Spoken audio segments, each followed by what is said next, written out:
I used to think my marriage to Jessica was the one solid thing in my life. We had been together for 8 years, a stretch of time filled with shared goals, laughter, and those quiet, mundane moments that create the fabric of a partnership.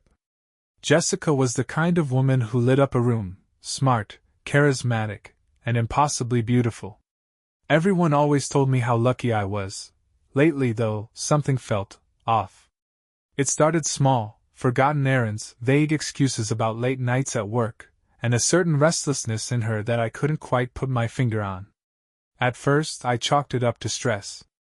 Jessica had been working extra hours at her job, or at least that's what she told me. She was a marketing consultant, always hustling for the next big client. But then there were the changes. Subtle ones. She got her hair done more often than usual, started dressing a little flashier, and spent a lot of time on her phone. It wasn't like Jessica to be secretive, but I noticed her locking her screen whenever I walked into the room. One night, we were supposed to have dinner together, a rare occasion these days. I had been looking forward to it all week. I even splurged on steaks from the butcher, the kind she loved. But when I got home, the house was dark. There was a note on the counter. Work emergency. Don't wait up. I stared at those words for a long time. The Jessica I knew wouldn't have left without a call. She'd have texted, at least. That night I didn't sleep. I kept thinking about the changes, the missed dinners, the sudden work emergencies. My gut told me something was wrong, but I ignored it. I told myself I was being paranoid. Jessica loved me. She wouldn't betray me, would she? The breaking point came 2 weeks later. I was scrolling through Instagram, killing time while waiting for her to come home from another late night. A notification popped up, Jessica tagged in a photo. It was a selfie, posted by one of her friends. Jessica looked stunning, laughing with a group of people at what appeared to be a rooftop bar. I stared at the screen, confused. Jessica had told me she was working on a pitch with her team tonight. So why was she out, looking like she didn't have a care in the world? I checked the timestamp. The photo had been posted 10 minutes ago. My heart sank. She wasn't even trying to cover her tracks anymore. When she finally came home, well past midnight, I confronted her. I asked her where she had been, why she hadn't called, why she lied. She brushed it off, saying it was a last-minute client meeting, and that she hadn't meant to worry me. Her tone was casual, dismissive, like I was being unreasonable for even asking. But there was something in her eyes, a flicker of guilt, quickly masked by indifference. That was the moment I realized my marriage might not be as solid as I thought. And though I didn't know it yet, that flicker of guilt would be the thread I'd pull to unravel everything. Jessica's late nights became more frequent after that. She was gone 2 or 3 times a week, each absence coated with another excuse: work parties, networking events, or last-minute client drinks. At first, I wanted to believe her. I wanted to believe that everything was as simple as she made it sound. But doubt lingered like an itch beneath the skin. I tried to brush it off, but the gnawing feeling wouldn't quit. One night, curiosity, or maybe it was desperation, got the better of me. Jessica had been gone for hours, supposedly at a conference dinner. I sat in the dark living room, flipping channels without really watching. Her iPad sat on the coffee table. I don't know why I did it.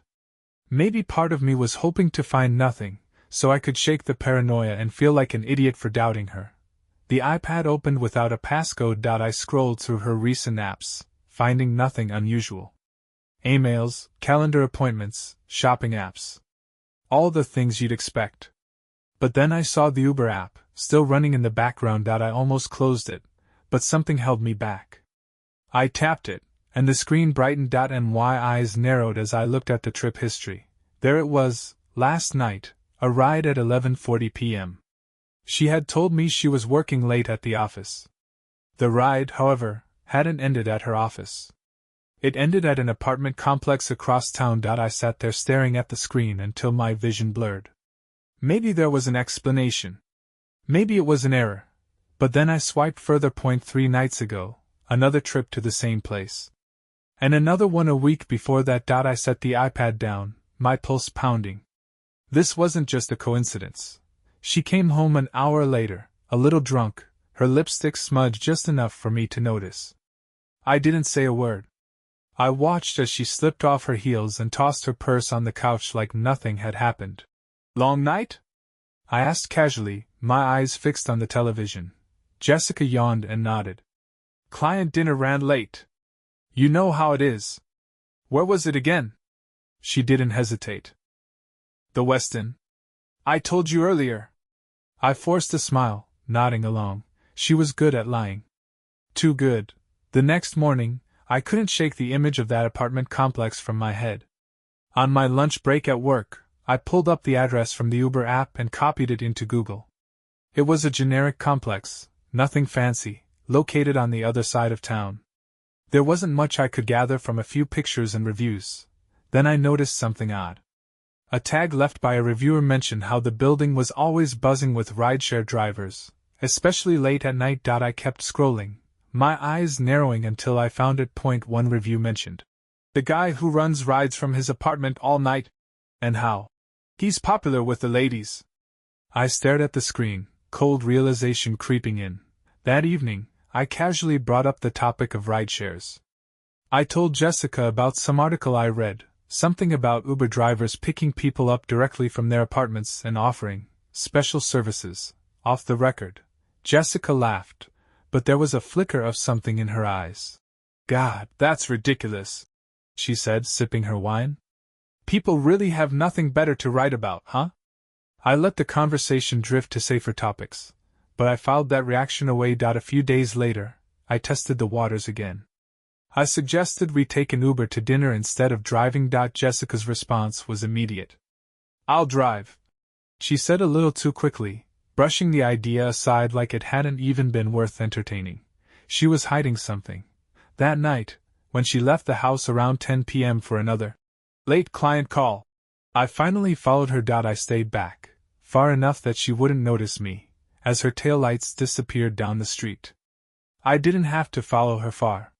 She parked in a shopping plaza and got into a waiting car.an Uber. I checked the license plate against the history I'd seen in the app. It was the same driver. I sat there in the dark parking lot, watching as the car pulled away with Jessica in the back seat. Her silhouette barely visible through the tinted glass.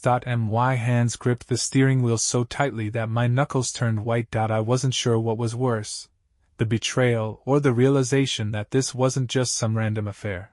This was planned, repeated, calculated, and it was happening right under my nose. I sat in my truck for what felt like hours after Jessica's Uber disappeared into the night. I wanted to follow them, but I couldn't bring myself to move. Instead, I stared at the spot where her car had been, replaying the events in my head like a broken record. She had done this before. The rides, the secrecy, it wasn't new. That realization burned worse than I expected. By the time I pulled into our driveway, the house felt different. Colder. I unlocked the door, stepping inside to the familiar creak of floorboards, but everything felt off. Her scent still lingered faintly in the air, but it didn't bring the comfort it once did. I poured myself a drink and sank into the armchair by the window. It faced the street, and I sat there in silence, waiting. Jessica returned a little after 1 a.m. I watched as the same black Honda Uber slowed to a stop, and she stepped out, fixing her hair in the reflection of the car window. I didn't move. I waited until she unlocked the door and slipped inside. "Oh, you're up," she said, her voice light but carrying that edge she always had when caught off guard. "Couldn't sleep?" "Something like that," I replied, swirling the drink in my hand. Jessica kicked off her shoes and walked into the kitchen, completely unfazed. She poured herself a glass of water, as if coming home this late was routine. Maybe, for her, it was. "Busy night?" I asked casually. She paused for half a second, barely noticeable, but I caught it. "Yeah, last-minute thing. Clients just wouldn't let me leave." I smiled. "What client?" Jessica sipped her water and leaned against the counter. Her eyes met mine across the room, studying me for just a little too long. "You wouldn't know them," she finally said with a shrug. "Some new real estate company." I nodded, pretending to believe her, but I knew the truth. The next morning, I got up before she did. I sat at the kitchen table, pretending to scroll through emails, but really, I was searching for something else. I had copied the license plate number of the Uber driver from the night before. I pasted it into a reverse lookup tool online. I wasn't sure what I expected to find, probably nothing, but I was wrong. His name was Mark Herrera. And he wasn't just an Uber driver. A quick search on social media brought up his profile. Mark was exactly the type Jessica used to say she'd never be interested in. Young, covered in tattoos, and from what I could tell, barely scraping by.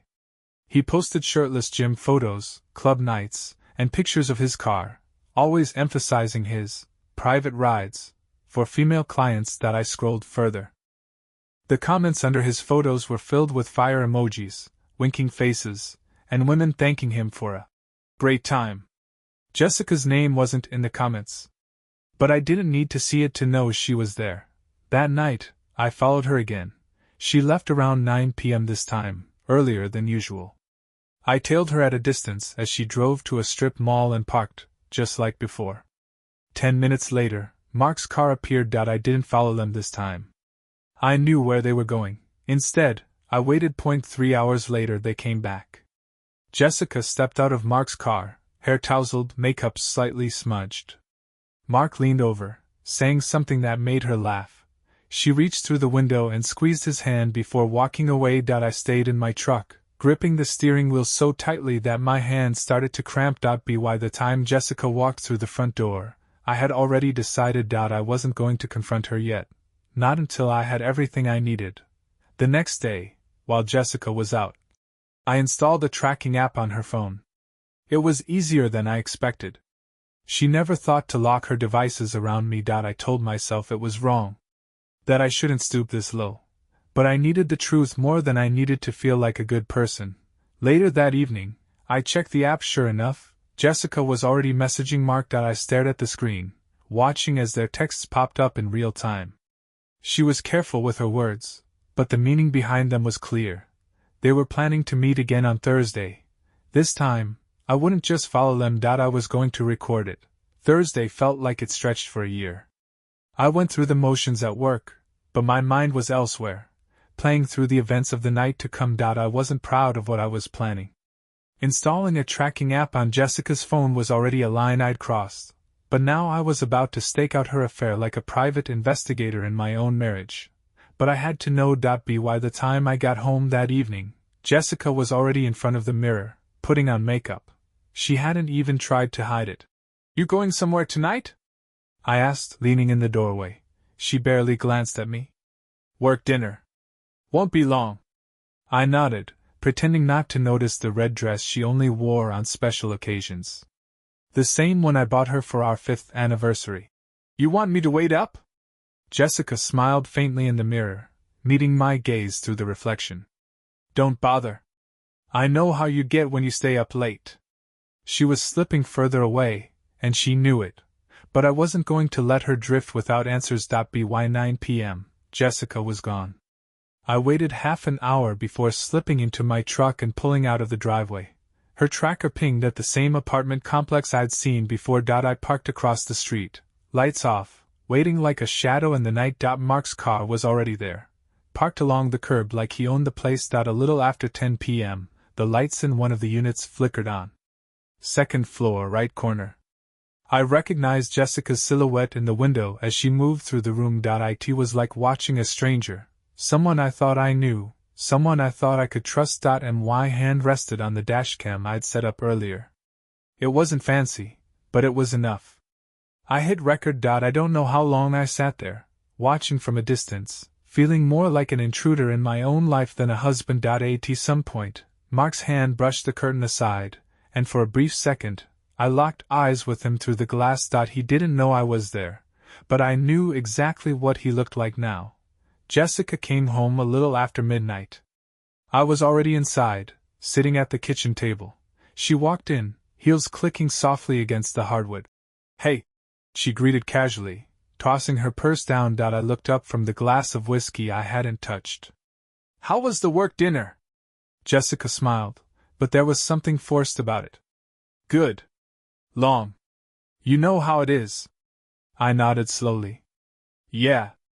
I know exactly how it is. Her eyes narrowed slightly, as if she sensed something was off in my tone, but she didn't press.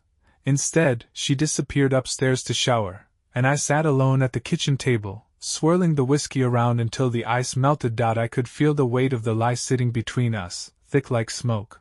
But I wasn't ready to confront her yet, not tonight. The days after that night stretched on like an overplayed song. I couldn't unsee the image of Jessica in Mark's apartment, framed in the soft glow of that window. I told myself I was waiting for the right moment to confront her. But deep down, I knew the truth. I was stalling. Stalling because I wasn't ready to face what came next. Every morning, I watched Jessica slip out of bed like nothing had changed. She kissed me goodbye before heading to work, unaware I had already started recording her every move. It became a pattern. Thursday nights, she disappeared. I stopped asking where she was going. She stopped offering explanations. It was as if we had silently agreed not to acknowledge the cracks spreading between us. By the following Thursday, I was ready. Jessica left around the usual time, slipping into a black dress I'd never seen before. I watched from the front window as Mark's Uber pulled up at the curb, headlights cutting across the lawn. This time, I followed them. But I didn't park across the street. I drove straight to the apartment complex, pulling into a spot right behind Mark's car. For the first few minutes, I just sat there, gripping the steering wheel so tightly I thought it might snap off. The urge to storm upstairs, to pound on that door, burned through me like gasoline. But I didn't. Instead, I waited. Jessica's silhouette appeared in the window again, moving through the apartment like she belonged there. Mark joined her a few minutes later. I watched as he leaned in to kiss her, and Jessica smiled, tilting her head in that way she used to do with me. That was the moment something inside me shifted. I wasn't sad. I wasn't hurt. I was angry. When Jessica got home later that night, I was waiting for her in the living room. She flicked on the light, pausing as she saw me sitting there. Her eyes flickered briefly to the drink in my hand, then back to my face. Couldn't sleep again? She asked lightly, dropping her purse by the door. I set the glass down carefully on the coffee table. Yeah. I guess I had too much on my mind. Jessica walked toward the stairs, her heels clicking with each step. You need to relax more. You overthink things too much. I didn't answer. I just watched her disappear upstairs. But this time, I followed. As Jessica slipped out of her dress, I leaned against the doorframe, arms crossed. Busy night? I asked quietly. She paused for a second, then resumed hanging the dress in the closet. Yeah. The client dinner went longer than expected. I smiled, though it didn't reach my eyes. Must have been a hell of a dinner.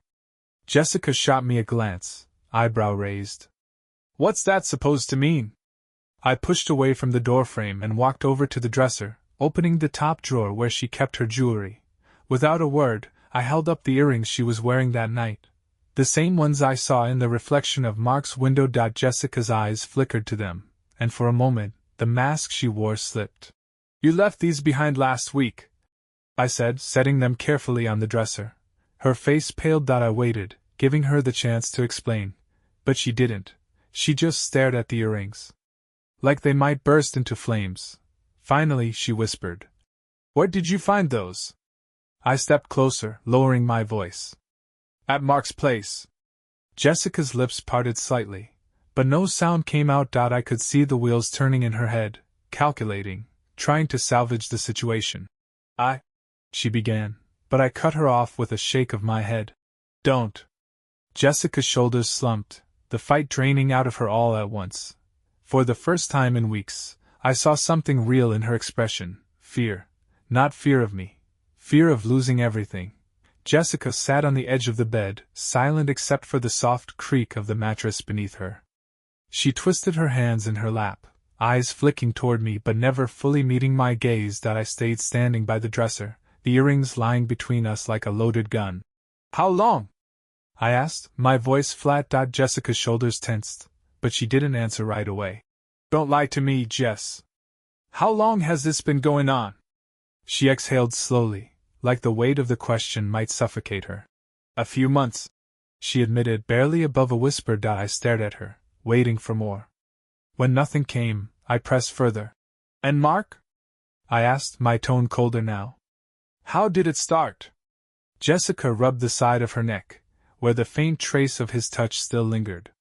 Her hesitation said more than words ever could. He was just convenient, she said finally. I never meant for it to get this far.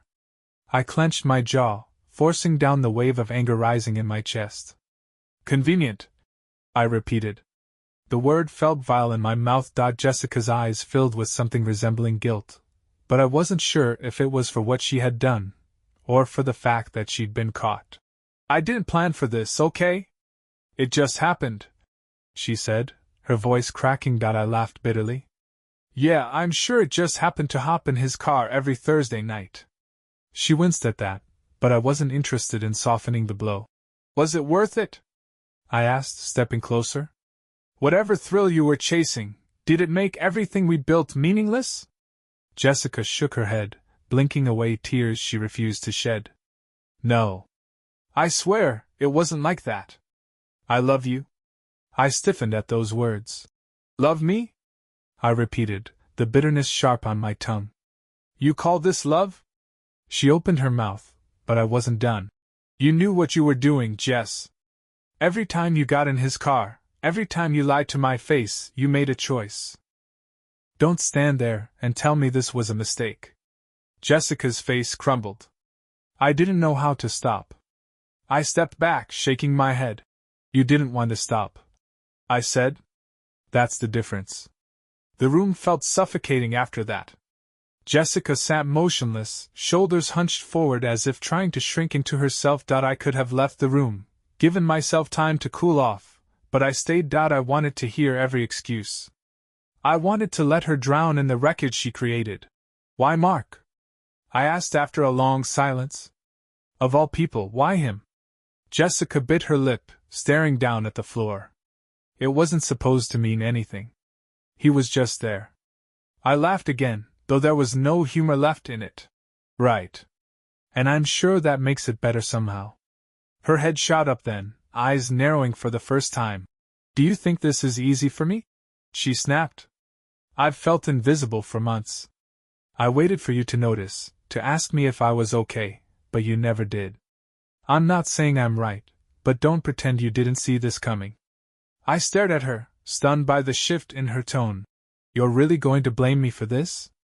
I said, my voice dangerously low. I'm not blaming you, she said quickly, but the damage was already done. You were lonely, I said. So your solution was to sleep with some Uber driver? Jessica's face twisted with shame, but she didn't deny it. I just needed to feel something, she muttered. I stepped away from her, letting the words settle between us. The worst part wasn't the affair itself. It was knowing that somewhere along the line, Jessica had stopped choosing me. I want you to leave, I said finally, breaking the heavy silence. Jessica's head shot up. What? You heard me. Pack a bag. I need space.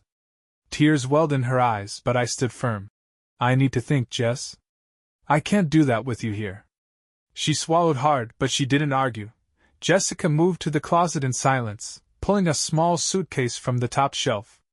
I watched as she packed, carefully folding each piece of clothing like she was handling glass. It was strange how methodical she was. As if this wasn't the first time she'd prepared to leave. By the time she finished, the suitcase stood by the door. Jessica paused, glancing at me one last time. I'm sorry, she whispered, and for the first time that night, I believed her. But sorry wasn't enough. I didn't respond. Instead, I watched as she stepped out the door, leaving behind nothing but silence, and the bitter aftertaste of betrayal. The first thing I noticed after Jessica left was how loud silence could be. I had always thought of our home as a place filled with life, soft music from the kitchen, the hum of the television in the background, Jessica's voice drifting from room to room. But now, every corner felt hollow. I sat in the living room long after she walked out, staring at the front door like I expected her to come back. Part of me hoped she would, just to see if I had the strength to send her away a second time. She didn't. I went to bed alone that night for the first time in 8 years. Her side of the bed felt colder than I imagined it would. The next morning, I woke up early and made coffee like nothing had changed. But everything had died. Jessica's mug still sat on the shelf, untouched. I almost put it away, but something stopped me. Instead, I left it there, as if removing it would make the emptiness permanent. I tried to distract myself with work, throwing my energy into meetings and deadlines. But the silence followed me everywhere. Her absence felt like a weight I couldn't shake. At first, I thought I'd be angry, furious, even. But what settled over me wasn't rage. It was something quieter. It was grief. I wasn't mourning Jessica. I was mourning the version of her I thought I knew. By the third day, Jessica texted me. "I'm sorry about everything. Can we talk?" I stared at the message for hours without replying. I didn't know what to say. Talking wouldn't fix anything. I knew that now. That evening, I drove past the apartment complex where Mark lived. I don't know why. Maybe I wanted to see if Jessica's car was parked outside. It wasn't. I don't know if that made me feel better or worse. I sat there for a long time, watching people come and go, wondering if any of them knew the part they played in the unraveling of someone else's life. By the time I left, the sun had dipped below the horizon, and the weight in my chest felt heavier than ever. Jessica called the next day. I let it ring. She called again that night. And the next. I ignored her every time. I wasn't ready to hear her voice. On the fifth day, she showed up at the house. I opened the door to find her standing there, clutching the suitcase she left with. "Hey," she said softly, eyes red from either tears or exhaustion. I didn't respond. I just stepped aside, letting her in. Jessica walked past me, her eyes darting around as if the house might look different somehow. It didn't. She set her bag down by the stairs, wringing her hands nervously. I didn't know where else to go," she admitted, her voice barely above a whisper. I nodded, leaning against the wall. "So you came back here?" Jessica met my gaze for the first time. "It's still home," she said, but there was doubt in her voice. I crossed my arms, watching her carefully. "Is it?" Jessica flinched at that, her shoulders slumping under the weight of the question. "I don't know," she said finally, tears threatening to spill over. "I'm trying, okay?" I wanted to tell her that trying wasn't enough. That she should have tried before stepping into Mark's car, but the words felt hollow. Instead, I just nodded. That night, she slept in the guest room. Either of us pretended like it could be any other way. Jessica stayed in the guest room for nearly a week. We existed like strangers under the same roof, exchanging polite nods and passing but little else. She cooked dinner once or twice, setting the table quietly. But I never joined her. I ate in the living room, staring at the television without really watching it.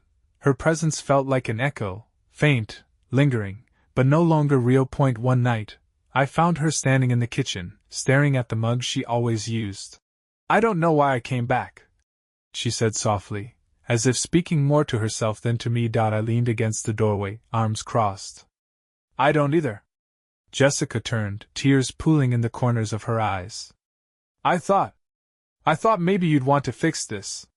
Her words hung in the air between us, heavy and fragile. I didn't answer right away. I let the silence stretch until I knew she was waiting for something, anything, to give her hope. But I had none to offer. "I can't fix what I didn't break," I said finally. Jessica's lips trembled, and she nodded, blinking away the tears. "I know," she whispered. She left the mug on the counter and disappeared into the guest room.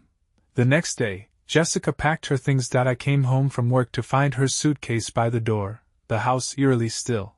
She stood in the living room, staring at the photos on the wall, the ones of us during better times. "I'm leaving," she said, not turning to face me. I swallowed the lump in my throat and nodded. Jessica lingered for a moment, brushing her fingers over one of the photos. It was from our honeymoon, back when everything felt simple. "I'm sorry," she whispered, finally turning toward me. I met her gaze, feeling the weight of everything that had unraveled between us. "I know," I said quietly. She hesitated at the door, suitcase in hand, waiting. I could see the flicker of hope still lingering in her eyes, but I didn't feed it. There was nothing left to salvage. When the door finally closed behind her, I exhaled a breath I didn't know I had been holding. The house felt empty again. But this time, The silence wasn't as heavy. It was peaceful. In the days that followed, I focused on rebuilding. Not the marriage, there was nothing left of that, but myself. I poured energy into work, reconnected with old friends, and took long drives just to clear my head. Jessica sent a few messages, but I kept my responses short. I wasn't cruel, but I didn't encourage her either. Some wounds aren't meant to heal together. One evening, I found myself driving by the lake. I stopped at the spot where Jessica and I used to sit on warm summer nights, watching the sun dip below the horizon. I sat there for a long time, letting the cool breeze wash over me. For the first time in weeks, I felt like I could breathe. Jessica had been a part of my life for years, but she wasn't the whole story. I still had pages left to write, and this time, I'd be the one holding the pen.